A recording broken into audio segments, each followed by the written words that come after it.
We're starting on page 629. This is going to be our last lesson before our mid-topic quiz. Um, so uh, we're not going to have a review for this, but we will have a test on everything within this topic on exponents on Friday.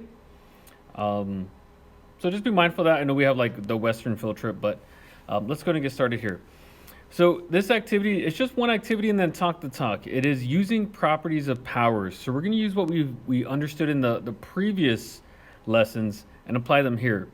So we have a worked example, and it's already gone through the steps, but we're listing out what property is being used. So we're starting right here, which is 2 to the 5th divided by 2 to the 4th, all raised to the 3rd power. So really what you're thinking of is what happened from line to line. So from here to here, I still see that we have these the 3 exponent. The only thing is we do not have the fraction. So what happened with that fraction? Right, this became, whoops, 2 to the 1st. How did we get that? Is because we used the quotient rule. We subtracted our exponents. 5 minus 4 gives us 1. So quotient rule tells us to subtract the exponents when we divide. And then what do we do from this line, second line to third line, is, right, we now have 2 to the 3rd power. Really what it was is we have a power raised to a power. That's when you multiply the powers, and that's called the power to a power rule. Okay, so with this couple of problems, we're just identifying what was the step that was taken and just write it out. What was the property? Okay, so starting with number 1, it says identify the rule that justifies each step to rewrite the expression. So I know it's somewhat of a complex expression, but we're just asking ourselves, right, what changed? So from here, we still have 2 to the 4th power. That didn't change, but what changed is what we have in our parentheses. Right, it happened right over here. So we had 1 raised to the 3rd power, but now we just have a 3 here.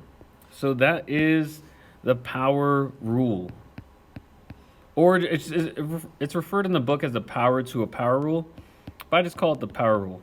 Is that when you have a power to a power, you multiply those powers. Okay, great. And now we look at the next one. So what happened from here to here? Right, 2 to the 4th became 16 from here, and this became negative 64. Actually, I'll just draw the arrow here too.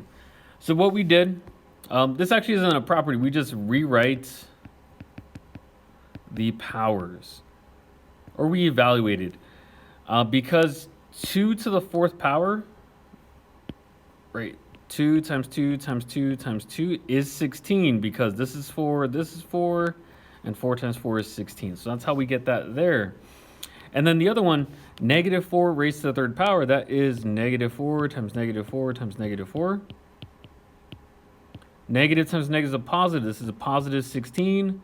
And 16 times negative 4 gives us this negative 64. Okay, and you could multiply it further, but typically we're just going to keep it as is. All right, so power rule, and then we simplified those powers. Moving on to the next one. So this is a lot more complex. There's multiple operations within the numerator and denominator. So again, the question you ask yourself, what changed? Okay. So what changed is I had an exponent of 2's here, but I don't. Now we have this. Okay. And also when you don't have an exponent, it's always implied that there's a 1. So typically I like to fill that in. Right? What happened is that these are all raised to the 2nd power. I'm just drawing these looping arrows from the 2 to each one here. And this is also the power rule. So power rule is that we raised all those powers, we multiplied them. So for this one, it's 2 times 1, which is 2. 3 times 2, which is 6. 1 times 2, which is 2. And 4 times 2, which is 8.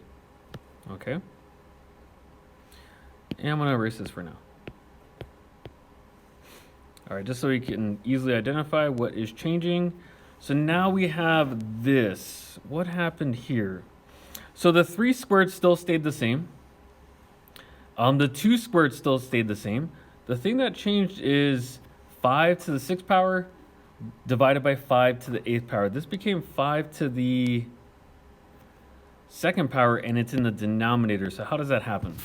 So what we used is the quotient rule, right? When you divide bases, you subtract exponents. Okay. So what we did is we did 5 to the 6 minus 8, which is 5 to the negative 2 power. But since it's negative, it goes in the denominator of a fraction. That's why 5 to the 2nd power is in the denominator versus the numerator. And we always want to represent powers as positive. Okay, so what happened from here to here? The 3 squared became a 9. So from here. The 2 squared became a 4, and the 5 squared became a 25. So what we did is we just rewrote rewrite the powers as just a whole number. And then how do we get now from here to here? We just multiplied. We multiplied 4 times 25, which is 100. So I'm going to put that we evaluated. But what we did is we just multiplied the denominator. The factors in the denominator. Okay. All right, so now we're kind of changing gears here. And we're looking at the back side, or sorry, the next page, 630. We're just looking at interpreting problems here. So who is correct?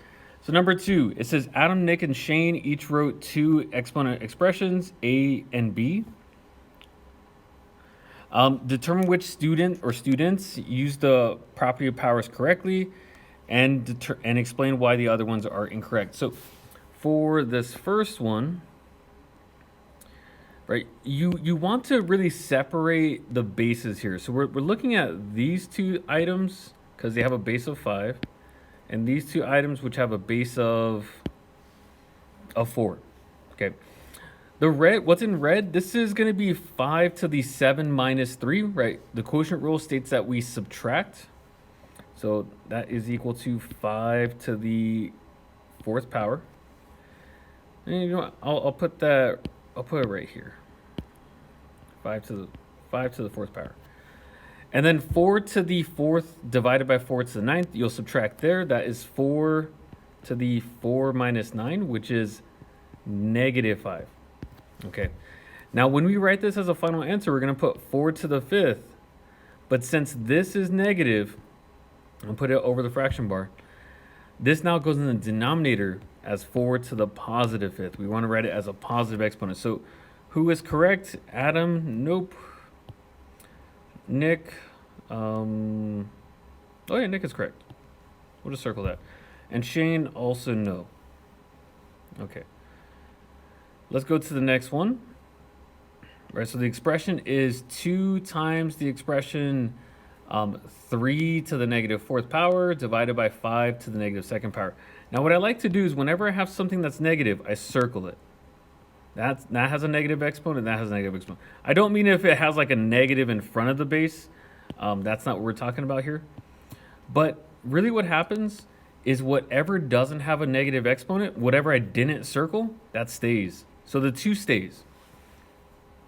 But let's deal with this 3 to the negative 4th power. This is on the top. Now it's going to go on the bottom. Right? Cross the line and change the sign. I changed the sign of the exponent. It's now a positive 4. That's what we want. And 5 to the negative 2nd power, that's on the bottom. Now it goes on the top. This will be 5 to the positive 2nd power. So we're looking at whoever has this as their final answer. No arithmetic involved. We just rewrote using the negative exponents. So it turns out that it is Adam. Right? He had a parentheses around the 5. I just had a dot, but still means the same thing for multiplication. All right, good. Okay, moving on to the next one. This we didn't rewrite, we just more explained verbally, but For this one, we use the quotient rule. And then we use the negative exponent rule. Here, we actually just use the negative exponent rule. Okay. All right, now we're going to try to put, now we have a problem and answer, not necessarily multiple choice, but we're trying to identify what is the mistake. So it says the student rewrote each expression incorrectly, explain the mistake the student made, and then correct their mistake. So we have problem here and then answer here. Okay. So what happened with this? Now, we're going to use the power rule. But remember, when something doesn't have an exponent, we put a 1. Since I can't do anything with the 2 and the 7, I mean, I could multiply them, but that doesn't really help us figure out our answer. Also, this 7 has a 1. They're all raised to the third power, so I'm drawing a looping arrow, which means they both get really distributed, or we multiply the 3 times the 1s here. So underneath this will be negative 2 to the third power times 7, and 1 times 3 is also to the third power. Okay. Now, the answer here actually doesn't quite match up what we have. I mean, they both have this 7 cubed, 7 to the third power. But 2 to the third power is 8. So this is, you could think of as negative 2 times negative 2 times negative 2. Negative 2 times negative 2 is positive 8. Or sorry, positive 4. Positive 4 times negative 2 is a negative 8. So negative 8 times 7 to the third power. So this is the correct answer. So what was their mistake? The student ignored the negative sign on the first factor. So they, we'll just say forgot negative sign. So it's important, yeah, to get the correct answer, but it's equally important to, right, talk about common misconceptions. So the more that we talk about it, the less that we make them. All right, let's go to, actually, we'll just do one more. I'm going to leave B and C as a you do. Let's work on D. Okay, long expression here, but we're looking at this. 7 to the 5th times 10 to the 7th times 7 to the 2nd times 10 times 2. Okay, so what does this become? Now, anything that has a common base, so this with this, these are base of 7s, a base of 10s, and the 2 is just kind of by itself. We'll keep that like that. Again, if something doesn't have an exponent, we put a 1 here. Okay, now what I have in blue, right, these are all being multiplied, so I use the product rule, which states when we have bases being multiplied, we add their exponents. So 7 to the 5 plus 2, this is 7 to the 2nd. Or sorry, 7 to the 7th power. Sorry about that. And then in red, 7 to the 7th times 7, why am I saying 7?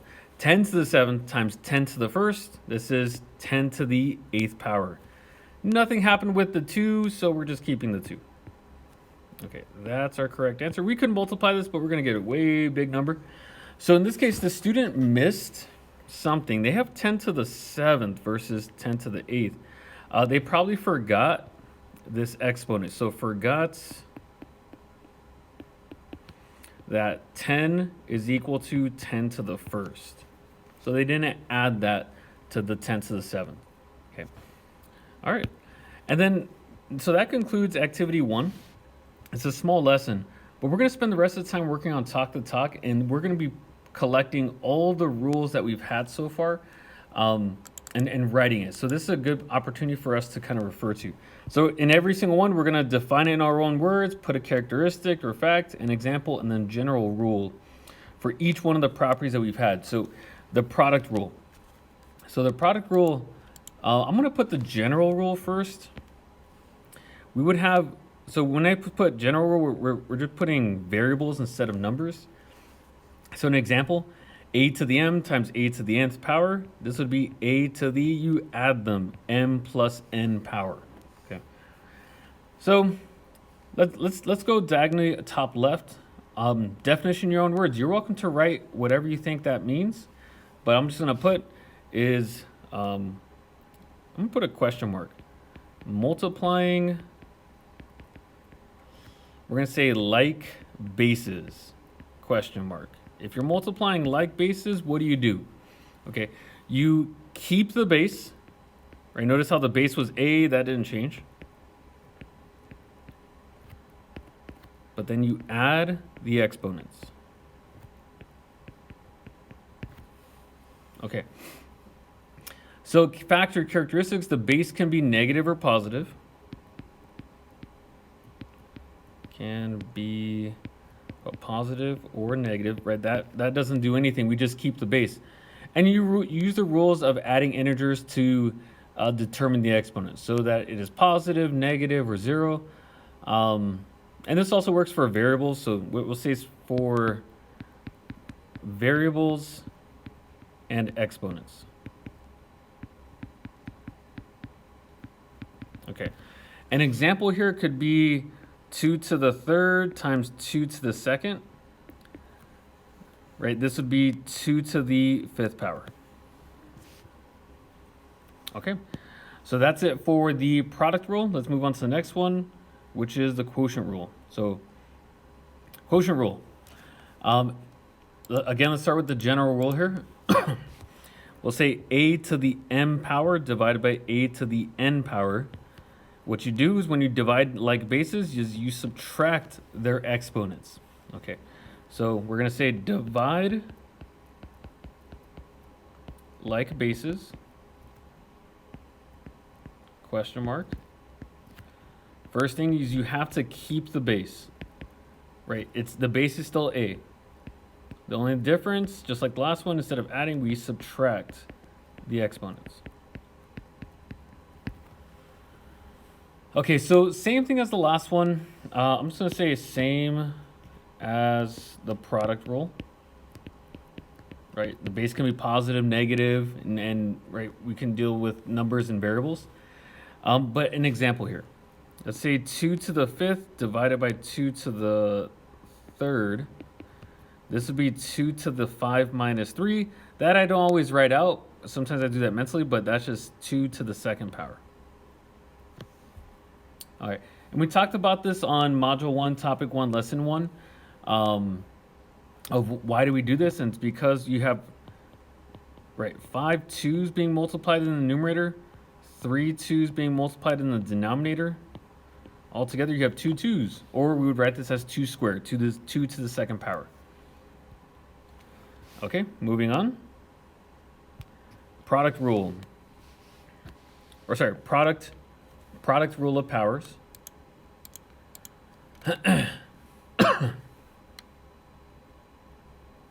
Product rule of powers.